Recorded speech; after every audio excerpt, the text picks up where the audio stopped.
ಎಲ್ರಿಗೂ ನಮಸ್ಕಾರ. ಬೆಳಿಗ್ಗೆ ಒಂದು ಪ್ರೆಸ್ ಮೀಟು, ಸಾಯಂಕಾಲ ಒಂದು ಪ್ರೆಸ್ ಮೀಟ್ ಆಗ್ತಾ ಇದೆ ನನಗೆ. ಮೊದಲನೇದಾಗಿ ಭೀಮಾ,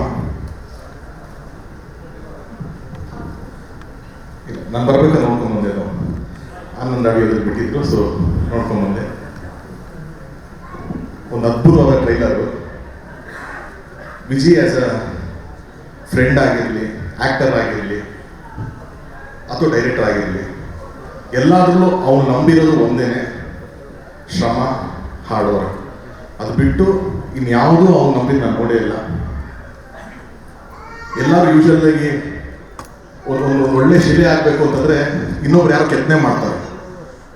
ಬಹುಶಃ ಅವನೇ ಸ್ವಲ್ಪ ಕೆತ್ತನೆ ಮಾಡ್ಕೊಂಡು ಒಂದು ಶಿಲೆಯಾಗಿ ನಿಂತ್ಕೊಂಡ್ಬಿಟ್ಟ ಅಂತ ಅನ್ಸುತ್ತೆ ನನಗೆ. ಆ್ಯಕ್ಟರ್ ಆಗಿ ಲಾಂಚ್ ಆಗಬೇಕು, ಏನೋ ಕಷ್ಟಗಳು ಸಿಗ್ತಾ ಇದೆ ಅಂತಂದರೆ ಅವನೇ ಒಂದು ತಂಡ ಕಟ್ಕೋತಾನೆ, ಅವನೇ ಎಲ್ಲ ಮುರಿದುಂಬಿಸ್ಕೋತಾನೆ, ಒಂದು ಸಿನಿಮಾ ದುನಿಯಾ ಅಂತ ಆಗುತ್ತೆ. ಮತ್ತೆ ಏನೋ ಪ್ರೊಡಕ್ಷನ್ ವೈಸರ್ ಏನೋ ಸಮಸ್ಯೆಗಳಾಗ್ತಿದೆ ಅಂದರೆ ಮತ್ತೆ ಅವನೇ ತಂಡ ಕಟ್ಕೋತಾನೆ, ಪ್ರೊಡಕ್ಷನ್ ಮಾಡ್ತಾನೆ, ಜಯಮನ್ ಮಗ ಅಂತ ಒಂದು ಸೂಪರ್ ಹಿಟ್ ಕೊಡ್ತಾನೆ. ಮತ್ತೇನೋ ಕೆರಿಯರ್ನಲ್ಲಿ ಸ್ವಲ್ಪ ಸ್ಟೆಬಿಲಿಟಿ ಬರ್ತಾ ಇಲ್ಲ ಅಂತಂದರೆ ನಾನೇ ಡೈರೆಕ್ಷನ್ ಮಾಡ್ಕೋತೀನಿ ಅಂತ ಅಲ್ಲಿಗೆ ಎಂಟರ್ ಆಗಿ ಬಂದು ಇವತ್ತು ನಮ್ಮ ಕನ್ನಡ ಚಿತ್ರರಂಗದ ಹೆಮ್ಮೆಯ ನಿರ್ದೇಶಕರಾಗಿ ಬಂದಿರೋದಕ್ಕೆ ವಿಜಯ್, ಹಾರ್ಟ್ಲಿ ವೆಲ್ಕಮ್. ನನಗೆ ನಾನು ವಿಜಯ್ ನಾವು ಸ್ಟಾರ್ಟಿಂಗ್ ನಾನು ಆ್ಯಕ್ಟರ್ ಆಗಿರಬೇಕು ಅಂತಂದಾಗ ನನ್ನೊಂದು ಫಿಲಮ್ ವಿದ್ಯಾರ್ಥಿ ಅಂತ ರಿಲೀಸು, ವಿಜಯ್ದು ದುನಿಯಾ ಸೇಮ್ ಟೈಮ್ ರಿಲೀಸ್. ನನ್ನ February 3rd ರಿಲೀಸ್ ಆಯಿತು. February 18th 19th ವಿಜಯ್ದು ದುನಿಯಾ ಸೇಮ್ ಇಯರ್. ಸೊ ಸಿಕ್ಕಿದಾಗೆಲ್ಲ ನಾವು ಮಾತಾಡ್ಕೋತಿದ್ವಿ, ಮಗ ನನ್ನ ಪಿಕ್ಚರ್ ಆಪೋಸಿಟ್ ಬರಬಾರ್ದು, ಇಬ್ಬರದು ಫಸ್ಟ್ ಪಿಕ್ಚರ್ ಬರಬಾರ್ದು ಅಂತ ಮಾತಾಡ್ಕೋತಿದ್ವಿ. ಕಾಂಪಿಟೇಷನ್ ಅಂತ, ಮಗ ಆ್ಯಕ್ಟರ್ ಕಾಂಪಿಟೇಷನ್ ಅಂತ ನಾನು ಹಿಂಗೋ ಹೋಗ್ಬಿಟ್ಟೆ, ಡೈರೆಕ್ಷನ್ ಕಾಂಪಿಟೇಷನ್ಗೂ ಬರ್ತೀಯಲ್ವ ನೀನು. ಆ್ಯಂಡ್ ಇವಾಗ ಟ್ರೈಲರ್ ನೋಡಿದೆ. ನಾನು ನಿನ್ನೆ ವಿಜಯ್ ಜೊತೆ ಮಾತಾಡ್ಬೇಕಾರಂದೆ, ವಿಜಯ್ ಇಲ್ಲ ನಮಗ ತುಂಬ ಸಿಂಪಲ್ ಒಂದು ಪಿಕ್ಚರ್ ಮಾಡಿದ್ದೀನಿ ಅಂತ. ಅಪ್ಪ ನೀನು ಸಿಂಪಲ್ ಅಂತಂದರೆ ಭಯ ಆಗಕ್ಕೆ ಶುರು ಆಗುತ್ತೆ ನಮಗೆ. ಇಲ್ಲೆಲ್ಲ ನಾವು ಬಾಂಬೆಯಿಂದ, ತೆಲುಗುವಿಂದ, ತಮಿಳಿಂದ ಎಲ್ಲ ವಿಲನ್ಸು ಹಿಂಗಿರ್ಬೇಕಂತೆಲ್ಲ ಕರ್ಕೊಂಡ್ಬರ್ತೀವಿ. ನೀನು 4 ಜನ ಹುಡುಗರು ಬೋರ್ಡ್ ಹೊಡ್ಸ್ಬಿಟ್ಟು ಚಿಕ್ಕ ಹುಡುಗರನ್ನ ಕರ್ಕೊಂಬಂದು ಹೊಡ್ಸ್ಬಿಟ್ಟು ಹೋಗ್ತಾ ಇರ್ತೀಯ ನೀನು ಅಂತ ಅಂದ್ಬಿಟ್ಟು ಏನು ಬೇಡ ನಿನಗೆ.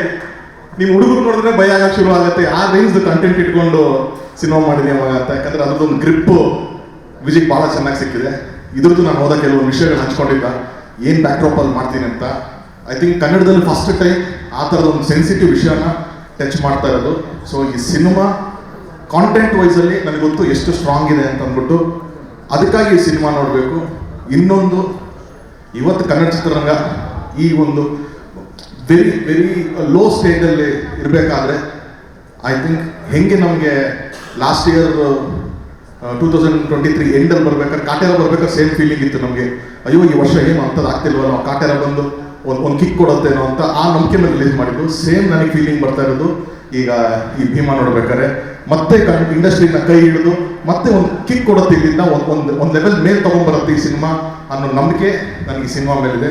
ಖಂಡಿತವಾಗ್ಲೂ ಕನ್ನಡ ಚಿತ್ರರಂಗದ ಇವತ್ತಿನ ನಮ್ಮ ಒಂದು ಚಿಕ್ಕ ಏನು ಸಂಕಷ್ಟದ ಸ್ಥಿತಿಲಿದ್ದೀವಿ, ಅದರಿಂದ ಪಾರಾಗಬೇಕು ಅಂದರೆ ಈ ಸಿನಿಮಾ ಎಸ್ಪೆಷಲಿ ತುಂಬ ಚೆನ್ನಾಗಾಗಬೇಕು. ಯಾಕಂದರೆ ಇದು ಒಂದು ಶುರು ಓಪನಿಂಗ್ ಬ್ಯಾಟ್ಸ್ಮನ್ ಥರ.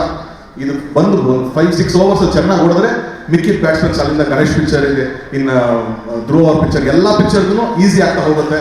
ಆರಾಮಾಗಿ ಮ್ಯಾಚ್ ಗೆಲ್ಬೋದು ನಾವು ಈ ವರ್ಷ 2024 ಆರಾಮಾಗಿ ಗೆಲ್ಬೋದು. So Vijay, all the very best.